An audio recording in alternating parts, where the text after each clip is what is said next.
and they spent another $30 million re-airing that ad. That's Wow. Well, yo, that's an amazing story. Yeah.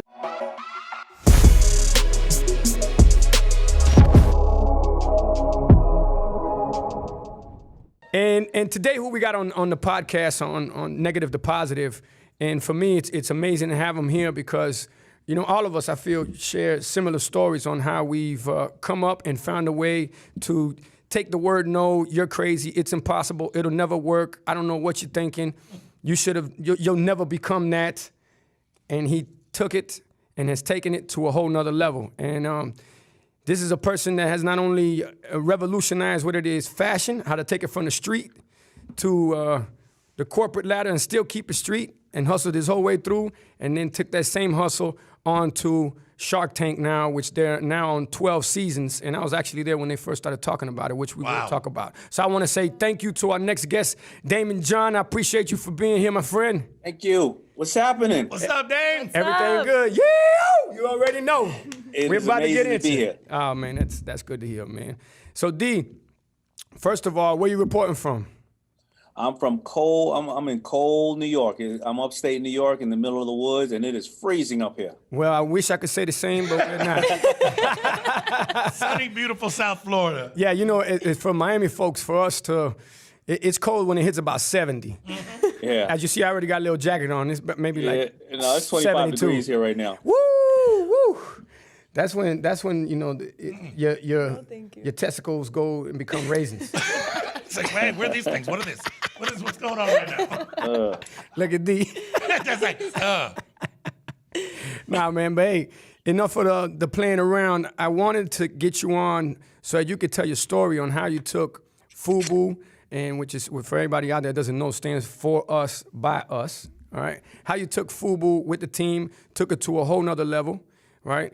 And revolutionized what it was, I would say, urban streetwear, and because you guys were one of the first ones to be able to take it to major department stores and make it, because it's one thing to put out a line, it's another to make it culture. 100%. And that's what FUBU was. And I also would love for you to talk about the hustles that you had where it was with LL Cool J and when he rapped about it in a Gap commercial. So basically gave you a look on a Gap commercial.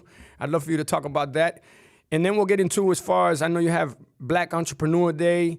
We'll talk about the books. And then we'll talk about how you flipped it into Shark Tank, man, which is one of the biggest shows literally in the world right now. Thank you. I appreciate it. And thank you for supporting me in it and Always. being on actually on one of the early episodes. And people are like, wow, this is not just for the stuffy. This is for people who want to be brands and understand it, right? And they got all kind of people on here. So thank you for being part of it. So, listen, I'll just jump really into it. And it's a long story, so I don't want to make it long. I want to make it as short as possible, and then we can just open it up, and unravel it. But for the audience who's listening and stuff, right around when I was a kid, my parents' life happened when I was around 10 years old, and my father would leave. I would never see or speak to him ever again. And I decided to become the man of the house at 10 years old. No brothers, no sisters. I didn't want to see my mother work that hard. And often during the winter, when it was like it is now in New York, for a week at a time, we wouldn't either have electricity or we wouldn't have gas, one or the other. We could never have both. We never had a peanut butter and jelly sandwich. It was only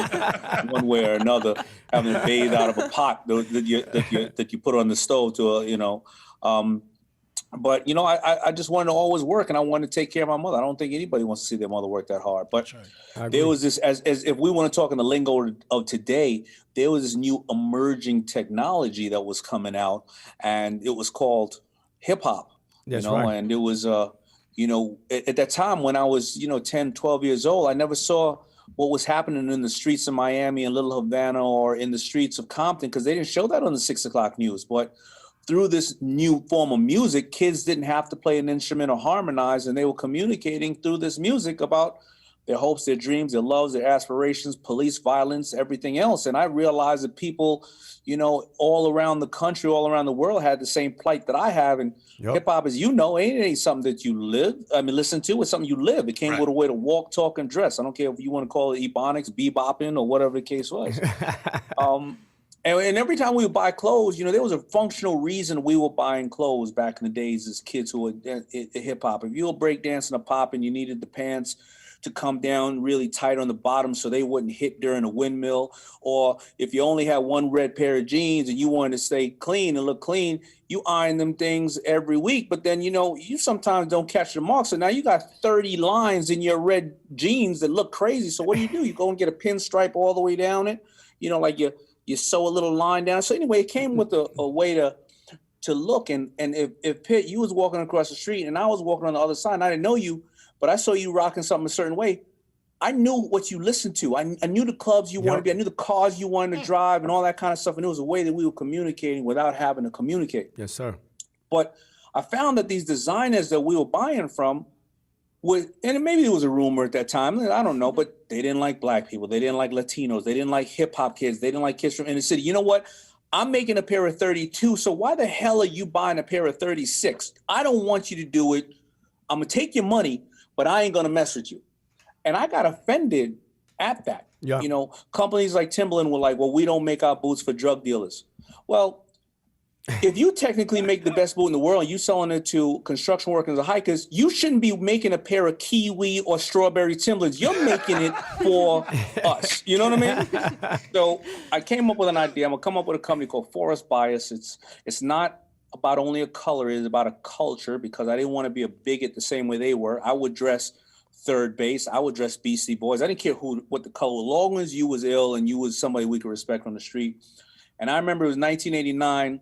Good Friday, 3:00 in the afternoon. I stayed home. I made some hats that looked like a ski cap without the ball on top. It's a tie on the top. And I saw it in a De La Soul video. I had some of those. I went out and I stood on that corner, 1989, Good Friday, 3:00 in the afternoon. I sold $800 worth of hats. The stocking caps, you saying? Stocking caps. I remember saying to myself, I made these hats with my own hands. With my ability to sell them, and I'm never going to work for anybody else after this for the rest of my life. Okay, so what? I had to get a job at Red Lobster for 5 years. But at least the idea was there. At least it was Red Lobster. But it wasn't cool. I got to tell you, I was inspired by a guy named Carl Kanai and a company called Cross Colors prior. So I'm not the one who created this market, and it was me seeing somebody else who look like me. Like a lot of the kids right now are looking at you, they're looking at Jennifer, they're looking at everybody, and they're saying, wow, I can actually achieve this goal. But I didn't know that goal until I saw that happening. Yep. And I got to tell you something. I grew up and a lot of my buddies, Irv Gotti and Hype Williams, and all our buddies around us were the people that they made the movie Belly about. Yeah. So most of the people around my neighborhood were Supreme and Cauley and the guys they made the movie Belly about. They were drug dealers. So when it wasn't fly at that time to make clothes, black designers weren't fly. I was perceived as gay, which is not a problem in anybody's sexual preference, but at that time you thought a designer was somebody like Lagerfeld or somebody like that who was French or Italian, flamboyant. Yeah. So when cats was telling me, yo, we got to go over here and take this bag, and I'm like, well, I ain't going to do that. They be like, yo, we got to go move these rocks. I'd be like, nah, yo, dog, I just got this strawberry pattern, and I'm about to go home and make some shirts to display. And sell these stocking caps. And make 800 in one day. Yo, D up there knitting scarves? we trying to. So they stopped talking to me. Oh, man. But I found other people. I found other dudes who was like, oh, nah, hold on, homeboy. I see the hustle, yeah. I see the hustle, but not only that, when we go to a video set and they kick everybody else off, D be like, yo, I'm over here dressing an artist, homeboy, you know what I'm saying? And then I'm up there hollering at the video chicks. I'm eating the free food. Yeah. I'm watching L and all them perform. I'm from Hollis, Queens. So who comes from Hollis, Queens? LL Cool J, Run DMC, Salt and Pepper, Lost Boys, Tribe Called Quest, Onyx, everybody, Keith Sweat, Irv Gotti, 50 Cent, Ja Rule. I was on all kind of video sets. I was having a good time watching the world's most famous artists, or the most famous artists as far as I'm concerned, do their thing, getting my hustle on, and slowly but surely I was doing something I love, and I was slowly building something that I never thought I would be able to accomplish. But I blinked my eye and 10 or 15 years passed, and all of a sudden I had a global brand. Now you and I can go back and forth over to the hardships, because there was plenty of hardships. But that's the origin of my story, and it was just an amazing time, and I found a passion and a drive that at the time it wasn't popular to be that person. But that's what you got to think about, something that you really love and you want to do. you got to find the people that believe in that, not the people who tell you that that's whack. You know. Right. I agree, 150,000%. And it's funny when you speak about things such as cross colors and Carl Kanai. And I used to wear the fake cross colors, actually, when I used to live in Carroll City. It's called Revolve. Yeah. That's all you could get at the Carroll Mart. You could get Carroll. It's a flea market down off 183rd Street. But it's true what you said. You could look at somebody and you knew that, all right, no matter where you're from, what you represent, how can I say, no matter color, creed, race, ethnicity, religion, it don't matter. You're like, okay, we listen to the same music and we relate to the same music because we're living the same life one way or another. And I tell people all the time, when it comes to a neighborhood, nobody cares if you're black, white, pink, purple, orange, Latin, Asian, Italian, Jewish. It doesn't matter. Because the only thing when you're in the neighborhood, everybody respects one thing, the color green, and you all get along through poverty. That's how you end up helping each other. That becomes your culture. You're poor, I'm poor. It don't matter where we're from. Now let's figure out how to make it. Exactly. If you got bread, I got sugar. If you're making a stew, you're making a stew for the whole block or for the building or whatever it may be.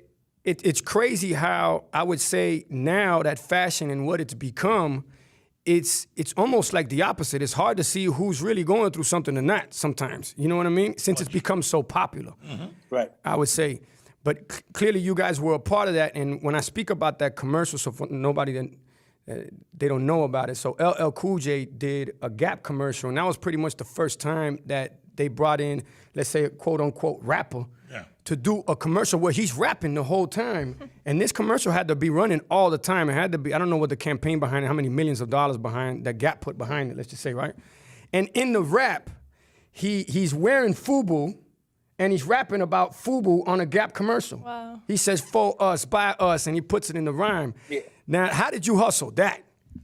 Now, I wish, see, I think that is the night and day difference of what you call a partner or an influencer. We didn't know Elle was going to do that. And Elle at the point, we had created a movement, and there was this frustration that people were having about people trying to exploit the culture that we love so much. And Elle felt that when he called them, that they had that coldness. Yeah, what's your name? LL Diddy, Doo-wop, yeah. Whatever your name, Diddy Doo-wop. Hey, just come do the ad. And he was like, I know, but I got a funny shaped head. Can I wear this hat that, yeah, whatever, come on in. So he goes and he does a rhyme, and he says in the rhyme, for us, by us, on the low. Because he does a cappella. Now, all those people who didn't understand the culture, they clapping. Oh, it's crazy. And you know what I mean? It airs, they spend $30 million in airing this ad over the course of a month. And we sitting there every day in the office, we're going, yo, I can't believe this. Like, this dude did not catch on. And I think they said it was dude who, like a dude from FedEx or somebody, they said, or UPS came in the office one day and somebody was talking to him. He was like, yo, I love that FUBU commercial you're doing. Like, what are you talking about? Yo, let me tell you something. Let me tell you what's up. And he told them what's up, and they pulled the commercial. Now, oh man. Here's to their, listen, I got an ego, and I'd have felt crazy about it. So they fired everybody, obviously. And the people that remain, like the head of the company, they did their analytics and they found out that the target market they were trying to hit, this was their best time ever, their best year ever. The African American Latino market, it increased 300% in their stores because everybody thought they can get FUBU at the Gap. So you drove traffic there by default. They called us up. We gave each other a big old sloppy wet kiss, no tongue, and they spent another $30 million re-airing that ad. Wow. Well, yo, that's an amazing story. Yeah, that's amazing. Wow. Yeah. It just goes to show you hard work pays off, man. And I always tell people, the harder I work, the luckier I get. And it's about being at the right place at the right time. But if you everywhere, then one way or another, you're going to be at the right place at the right time. And that's one thing that I always remembered about FUBU. It was showing up in videos, showing up in movies, showing up in commercials, showing up in the neighborhood, and that was the difference of the hustle than what it is now. I think like on these platforms and this sense of instant gratification, that's the difference of building, I would say, a name, number one, building the brand, number two, but then becoming culture, number three, and that's what you did with FUBU. What's up? Now, it's the Sharp DAYMOND John here, and if you're already here, I already know you're dedicated to bettering yourself and learning as much as you can. To learn even more, subscribe to my channel and make sure that you don't miss any of these valuable videos, and I will see you next time.